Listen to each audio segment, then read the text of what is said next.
मिर्जा राजे जयसिंह की बात का भरोसा कर शिवाजी महाराज आगरा पहुंचे थे। मुगल बादशाह औरंगजेब ने भी बड़े बड़े पत्र लिखकर महाराज को आने का न्योता दिया था। इसके विपरीत उसने अपने एक भी वचन का पालन नहीं किया और शिवाजी महाराज को आगरा में ही कैद कर लिया। यह बहुत बड़ा संकट था क्योंकि 24 घंटों मुगल सेना का पहरा रहता था और इससे बच निकलना नामुमकिन था। लेकिन आम आदमियों की तरह वो संकट समय घबराने वाले नहीं थे। उन्होंने शांति से विचार किया और हमेशा की तरह एक और नायाब योजना के साथ तैयार हो गए।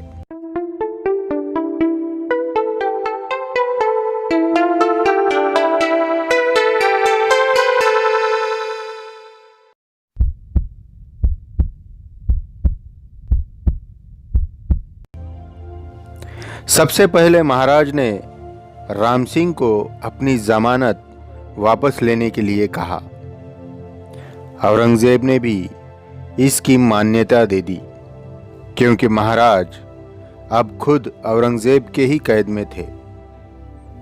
इसके बाद शिवाजी महाराज ने औरंगजेब को पत्र लिखकर कहा कि मेरे साथ इतनी दूर से जितने भी लोग आए थे उनमें से कुछ को छोड़ बाकी सारों को वापस जाने दिया जाए क्योंकि अब मुझे इनका कोई काम नहीं है। औरंगजेब के लिए ये अच्छा ही था कि शिवाजी महाराज अब अकेले होने वाले थे। उसने तुरंत मान्यता दे दी। अब महाराज के पास गिने चुने ही सेवक बचे थे।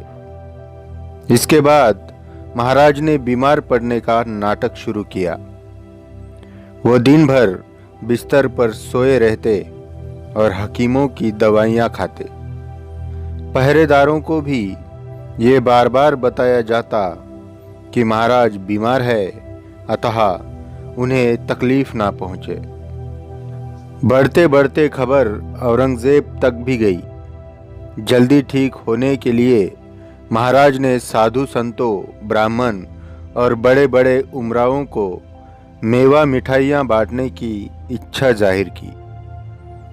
शिवाजी की यह इच्छा तुरंत मान ली गई।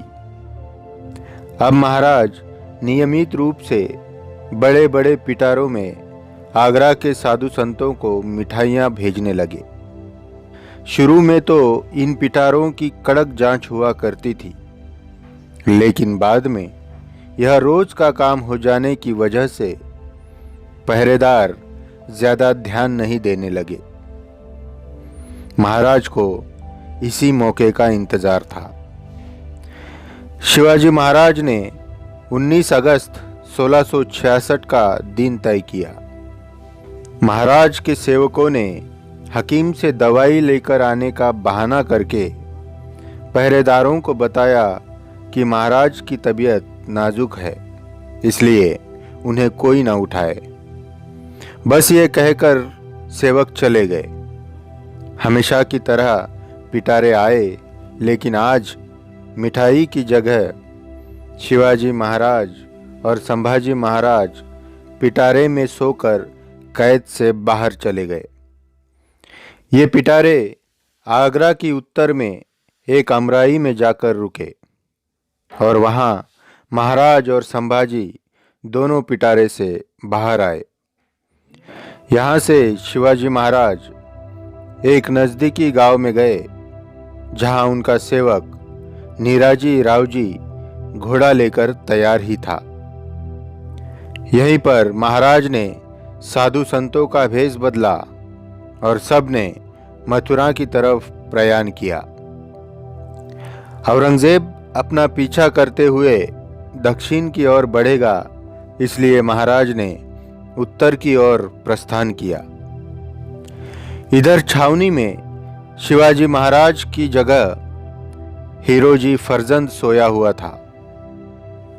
शिवाजी का दूसरा सेवक मदारी मेहतर उसके पैर दबा रहा था। बीच बीच में पहरेदार खिड़की से झांका करते, लेकिन उन्हें कोई शक नहीं हुआ। दूसरे दिन हिरोजी और मदारी मेहतर पहरेदारों को ये कहकर बाहर निकल आए कि वे दवाई लेने जा रहे हैं और महाराज को कोई भी ना उठाए। सुबह 10 बजे तक अंदर से कोई भी आवाज़ नहीं आ रही, ये सोचकर पहरेदार अंदर गए तो जो देखा उससे भौचक्का रह गए। अंदर कोई नहीं था। हर तरफ हाहाकार मचा। फौलाद खान भी हैरान रह गया। उसने डरते डरते बादशाह के सामने शिवाजी महाराज के गायब होने की बात सुनाई। उसने कहा कि समझ नहीं आ रहा कि वो गायब कैसे हो गया, जमीन में धंस गया या आसमान में चला गया। ये सुनते ही औरंगजेब के गुस्से की सीमा न रही। उसने दक्षिण के सारे रास्ते बंद कर दिए और अधिकारियों को सतर्क रहने के लिए कहा और अपनी सेना महाराज के पीछे लगाई। धीरे धीरे महाराज दक्षिण की ओर बढ़ने लगे। सबसे पहले उन्होंने मथुरा जाकर वहां संभाजी महाराज को कृष्णा जी, काशी और विसाजी नामक 3 ब्राह्मणों के पास रखा, ताकि उन्हें कुछ हो जाए तो कम से कम उनका पुत्र तो बचे। इसके बाद महाराज इलाहाबाद की ओर मुड़े। फिर बुंदेलखंड, मालवा, खानदेश, गोंडवन और गोवलकोंडा होते हुए वे दक्षिण में वापस आ गए। दिन में पकड़े जाने के भय से वे भेष बदल बदल कर दक्षिण तक पहुंचे थे। इस तरह साधु, व्यापारी और बैरागियों का भेष बदलकर घोड़े पे सवार शिवाजी महाराज 25 दिन बाद रायगढ़ पर कुशल मंगल पहुंच गए।